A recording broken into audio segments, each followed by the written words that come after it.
یہ بتائیے عوام کچھ امید رکھے حقیقی ریلیف کی؟ پرائم منسٹر نے اس وقت ہنگامی اجلاس بھی طلب کیا، انہوں نے نوٹس دیا، لیکن آپ کیا سمجھ رہے ہیں کچھ ریلیف مل سکتا ہے؟ کیونکہ پاکستان میں ہر مسئلے کو آئی ایم ایف کے ساتھ جوڑ دیا جاتا ہے۔ حافظ صاحب، بھائی حکومت کو تو لوگوں کو ریلیف دینا پڑے گا، اگر نہیں دیں گے تو یہ کیا چاہتے ہیں؟ یہ کیا حکومت چاہتی ہے کہ لوگ سول نافرمانی کریں؟ یہ ارباب اختیار چاہتے ہیں کہ لوگ جو ہیں وہ سڑکوں پہ آ کر بیٹھ جائیں اور پورا سسٹم جام ہو جائے؟ کیا کریں؟ لوگ نہیں دے سکتے بل بھائی۔ یہ جو انہوں نے بجلی کے بم گرائے، یہ اپنی عیاشیاں نہیں چھوڑ رہے، یہ اپنی جو ہے وہ مراعات نہیں چھوڑ رہے۔ ان کو جو جن کو مفت بجلی ملتی ہے ان کی مفت بجلی جاری ہے اور عوام کا یہ بالکل راستہ روک رہے ہیں۔ تو اگر یہ ریلیف نہیں دیں گے تو پھر اس کے نتیجے میں تو اس کا مطلب یہ جان بوجھ کر چاہتے ہیں کہ انارکی پھیلے اور ملک اور پیچھے کی طرف چلا جائے۔ اس لیے اس حکمران طبقے کو سمجھنا ہوگا کہ اب حالات ویسے نہیں رہے جس طرح وہ مینج کر رہے تھے پہلے۔ اب لوگوں کے بالکل جو ہے وہ بہت برا حال ہو گیا ہے۔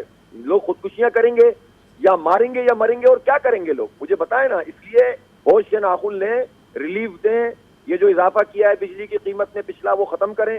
جو ٹیکسز ہیں ان کو ختم کریں، اور کم از کم واپڈا پورے ملک میں اور یہاں جو کئی الیکٹرک مافیا ہے اس کو متنبع کریں کہ ان دنوں میں یہ لوگوں کے پاس نہ جائیں اور ان سے بجلی کے کنیکشن کاٹنے کے لیے نہ جائیں، اس لیے کہ اس کے نتیجے میں مسائل بڑھیں گے۔ اور ہم نہیں چاہتے کہ انارکی، اور ہم نہیں چاہتے کہ حافظ صاحب کل ہمارے پروگرام میں ریسرچ اینالسٹ تھے کہ اس وقت جو بل ہیں وہ جو بینچ مارک تھا ڈالر کا وہ 286 کے اوپر، اس کے اوپر یہ بلز آ رہے ہیں۔ ابھی تو یہ پرائسنگ ہوا ہی نہیں ہے کہ ڈالر 300 اوپر جو چلا گیا ہے۔ یہ چیزیں تو آگے آنے والے وقت میں اور زیادہ پرابلم کریٹ کریں گی۔ دوسری چیز، گورنمنٹ جو ٹیکسز لے رہی ہے شاید یہاں سے کچھ نہ کچھ ریلیف ضرور مل جائے، ادروائز وہ آئی ایم ایف پروگرام کے ساتھ کنڈیشن ہے ساری چیزیں۔ دیکھیں، آئی ایم ایف پروگرام کا نام لے کر بیڑا غرق کر دیا اس ملک کا 76 سال میں۔ یہ آئی ایم ایف پروگرام کی طرف دھکیلا کس طبقے نے؟ اسی طبقے نے جو ساری مراحت حاصل کر رہا ہے۔ میں آپ سے پوچھنا چاہتا ہوں کہ یہ انوار الحق کاکڑ صاحب سے پوچھیے کہ جاگیروں پہ، جن کی جاگیریں 25 ایکڑ سے زیادہ ہیں اور 50 ایکڑ سے زیادہ ہیں، میں چھوٹے کسانوں کی تو بات ہی نہیں کر رہا، ان سے کتنا انکم ٹیکس جمع کیا انہوں نے؟ 4 ارب روپے پورے سال میں۔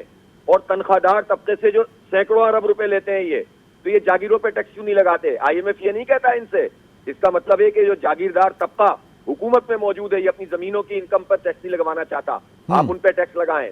آپ جو گاڑیاں استعمال کرتے ہیں جس میں 4 کلومیٹر پر جو ہے وہ، اور 5 کلومیٹر اور 3 کلومیٹر پہ 1 لیٹر لگتا ہے، یہ پیسے لوگوں کے ٹیکسوں کے پیسوں سے آپ ادا کرتے ہیں۔ یہ ختم کریں۔ 1000 سی سی میں آئیں وزیر اعظم بھی، اور اپنے پورے عملے کو لائیں، اور چیف جسٹس کو بھی لائیں، عدالتوں کو بھی لائیں، اور بیوروکریسی کو بھی لائیں، اور سے بھی کہیں کہ ان کے غیر جو بھی دفاعی اخراجات ہیں، دفاعی اخراجات پہ ہم کمپرومائز نہیں کر سکتے، لیکن غیر دفاعی اخراجات کو ختم کر کے یہ سارے لوگ قربانی دیں گے تو لوگوں سے قربانی مانگے نا۔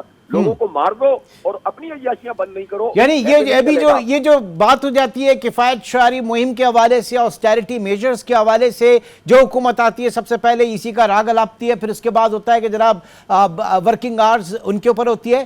اصل معنوں میں تو دیکھی نہیں ہم نے آج تک کہ آسٹیرٹی گورنمنٹ لیول پہ سرکاری اداروں میں کبھی ہوئی ہو۔ بھائی اصل بات ہی یہی ہے نا، بالکل ٹھیک کہہ رہے ہیں کہ یہ طبقہ اپنی عیاشیوں میں کمی کرنے کے لیے تیار نہیں ہے۔ ذرا وزیر اعظم بتائیں نا، یہ بجلی کا بل ادا کرتے ہیں تو چلو ابھی آئیں، آپ یہ بتائیں ان کے جتنے وزراء پچھلے تھے وہ بل ادا کرتے تھے؟ آپ یہ بتائیں کہ سب بیوروکریسی کے ٹاپ کے لوگ بجلی کا بل ادا کرتے ہیں؟ آپ جائز ہیں، اور عوام اگر اپنے حق کے لیے اٹھ کر کھائز ہے تو یہ اب نہیں چلے گا۔ اب لوگ خود سے پھر نکلیں گے اگر آپ نے ان کو روکنے کی کوشش کی۔ اسی لیے جماعت اسلامی نے اس بات کا فیصلہ کیا ہے کہ ہم پرامن جد و جہد کو تیز کریں گے۔ ہم جلاؤ گراؤ کی سیاست پہ یقین نہیں رکھتے۔ ہم نہیں چاہتے کہ اس کے نتیجے میں انارکی پھیلے، اسی لیے ہم بکھری ہوئی قوم کو مجتمع کر رہے ہیں۔ ہم نے فیصلہ کیا ہے کہ ہم 2 ستمبر کو، سراج الحق صاحب نے اپیل کی ہے، تمام تاجر اس میں ساتھ دے رہے ہیں۔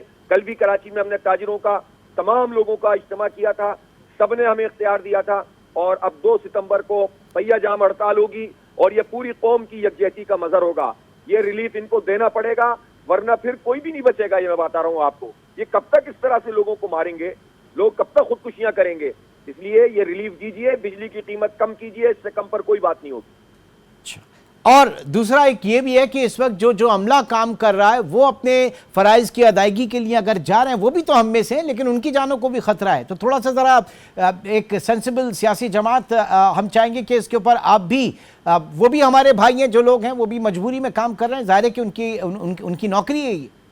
ایگزیکٹلی یہی بات ہے. ہم تو لوگوں سے یہی کہتے ہیں کہ بھائی عملے کا قصور نہیں ہوتا، لیکن بھائی دیکھیں یہ سب باتیں سمجھ میں آتی ہیں جس کو یہ حکومت اور ریاست کچھ دے رہی ہو. جب آپ سب کچھ چھین لیتے ہیں نا لوگوں سے، اور پھر جب بندہ بجلی کا بل جمع کرانے کے قابل نہ ہو اور عملہ آپ کی بجلی کاٹنے کے لیے آ جائے، تو پھر دانشورانہ باتیں کسی کی سمجھ میں نہیں آتی. اس لیے میرا خیال ہے اگر حکومت انار کی، دیکھیں اگر اس کا مطلب یہ ہے کہ اب بھی اگر الیکٹرک مافیا یہ وائٹ کالر کرمنل بیٹھ کر جو تڑیاں دے رہے ہیں، دھمکیاں دے رہے ہیں قوم کو، یہ کرمنلز اگر اب بھی اپنے عملے کو بھیجیں گے، اس کا مطلب یہ ہے کہ یہ چاہتے یہ ہیں کہ عملے اور عوام کے درمیان لڑائی ہو. بہت بہت شکریہ حافظ نعیم الرحمان، امیر جماعت اسلامی کراچی.